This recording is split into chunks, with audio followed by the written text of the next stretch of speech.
भक्तों, ओम नमः शिवाय, श्री शिवाय नमस्तुभ्यं, जय श्री महाकाल। जी हाँ भक्तों, क्या आपका भी जो बच्चा है उसका जो मन है वो पढ़ाई में नहीं लगता?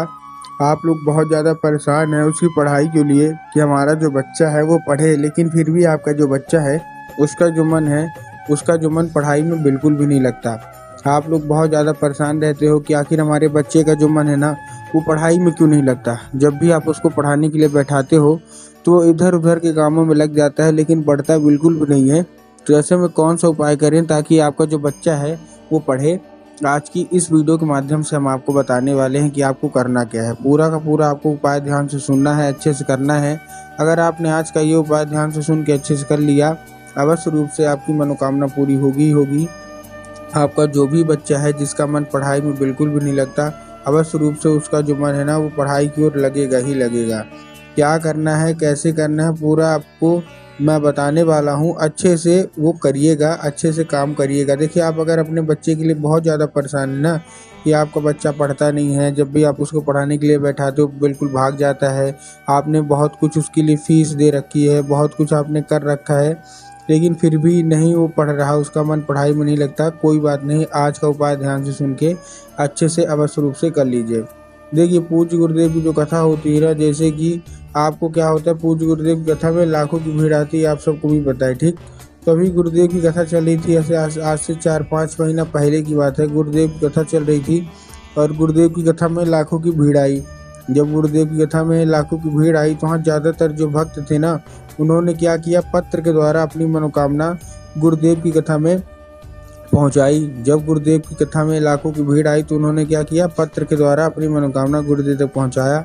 जब गुरुदेव के पास पत्र पहुंचा और गुरुदेव ने पत्र पढ़ा तो वहाँ ज़्यादातर लोगों ने क्या किया, जो ज़्यादातर लोग थे ना, उन्होंने जब पत्र पढ़ा तो वहाँ जब ज़्यादातर लोगों के माता पिता जो थे उनका यही प्रश्न था कि गुरुदेव, हमारा जो बच्चा है उसका मन पढ़ाई में बिल्कुल भी नहीं लगता। हम लोग बहुत ज़्यादा परेशान है उसके पढ़ाई के लिए कि हमारा जो बच्चा है पढ़े, फिर भी उसका जो मन पढ़ाई में नहीं लगता। कृपया करके कोई उपाय बता दें ताकि हमारे बच्चे का जो मन है ना, जो इच्छा है, वो पढ़ाई की ओर लगने लगे। जब गुरुदेव ने ये देखा कि बहुत ज़्यादा वो लोग परेशान हैं, तब गुरुदेव ने 2 से 3 उपाय बताया और कहा, केवल और केवल ये उपाय कर लेना, तुम्हारा जो भी बच्चा है जिसका मन पढ़ाई में नहीं लगता, अवश्य रूप से उसका जो मन है ना वो पढ़ाई की ओर लगेगा ही लगेगा, पढ़ाई की ओर आकर्षित होगा ही होगा।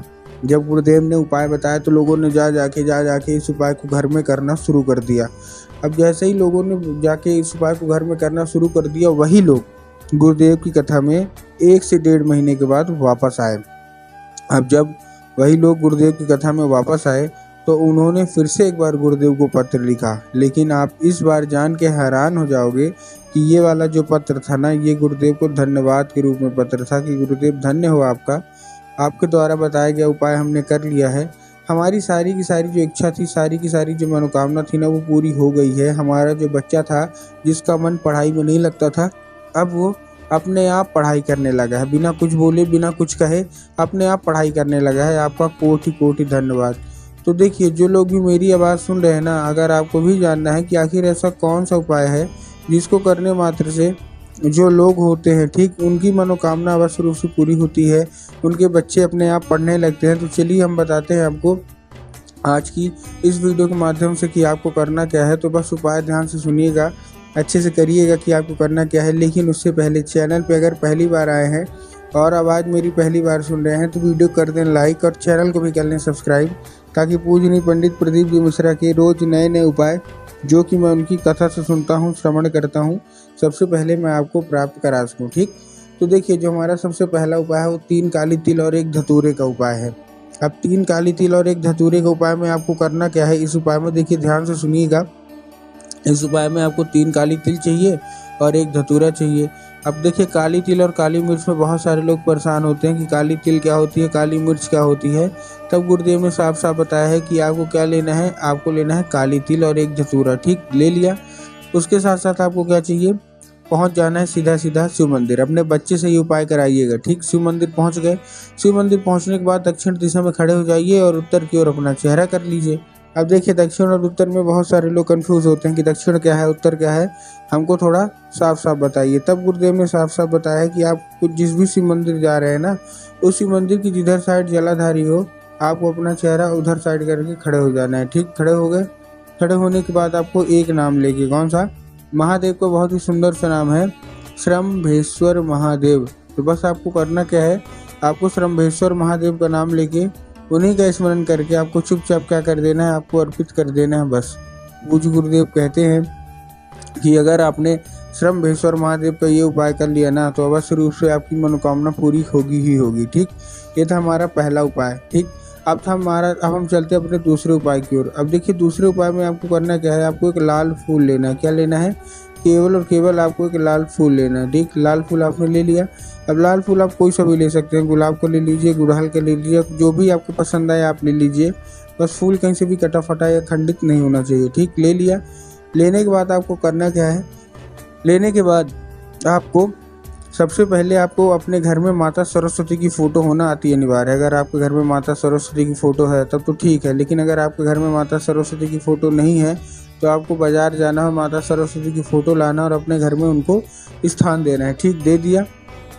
स्थान देने के बाद आपको करना क्या है, शाम के वक्त जब भी आपके घर में पूजा पाठ होती है ना, तो शाम के वक्त आपको क्या करना है, वो फूल जो है ना वो माता सरस्वती को अर्पित करके माता से उसको औषधि के रूप में मांगना है कि माता कृपया करके हमको इसको औषधि के रूप में प्रदान करिए। हमारा जो बच्चा है उसका जो मन है वो पढ़ाई में बिल्कुल भी नहीं लगता। अब क्या होगा, अब वो औषधि का रूप ले लेगा। बस आपको करना क्या है, उसी रात जब आपको बच्चा खाना पीना खा के अच्छे से सो जाए तो आपको वही लाल फूल उठाना है और अपने बच्चे के माथे पे 2 से 3 बार फेर देना है बस। पूज्य गुरुदेव कहते हैं कि उस फूल के जरिए स्वयं माता सरस्वती उसके दिमाग में प्रवेश करेंगी और उसका जितना भी दिमाग इधर उधर के कामों में लगता है ना, वहाँ से न लग के उसका जो मन है केवल और केवल पढ़ाई की ओर लगेगा ही लगेगा। ठीक है, ये था हमारा कौन सा, ये था हमारा दूसरा उपाय। अब हम चलते हैं अपने तीसरे और आखिरी उपाय की ओर। इस उपाय में देखिए आपको करना क्या है, इस उपाय में सबसे सरल सा मैं आपको बता रहा हूँ। आपको पान का पत्ता लेना है और पान के पत्ते के ऊपर आपको शहद का लेपन कर देना है। क्या करना है, पान के पत्ते के ऊपर शहद का लेपन। ठीक, अब चिकना साइड जो होता है ना पान के पत्ते का, आपको उधर साइड शहद का लेपन कर देना है। ठीक, कर दिया।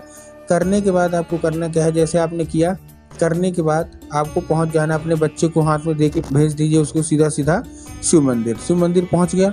अब आपके दिमाग में आया होगा कि जाएंगे बाबा भोलेनाथ के ऊपर तो अर्पित करवाना है, करवा देंगे। यही तो गलती है, आपको बाबा भोलेनाथ के ऊपर अर्पित नहीं करवाना, आपको माता अशोक सुंदरी के ऊपर अर्पित करवाना है। अब देखिए जिसको पता है कि माता अशोक सुंदरी की जगह कहाँ होती है उनका तो ठीक, लेकिन बहुत सारे ऐसे लोग हैं जिनको यही नहीं पता कि माता अशोक सुंदरी की जगह कहाँ होती है। तब गुरुदेव ने साफ साफ बताया कि जो शिव मंदिर की जो जलाधारी है, जलाधारी के दाएं मतलब राइट साइड में माता अशोक सुंदरी की जगह होती है। बस आपको करना क्या है, उसी जगह पे आपको अपने बच्चे के हाथों से पान का पत्ता अर्पित करवा के मनोकामना मंगवा लेना है।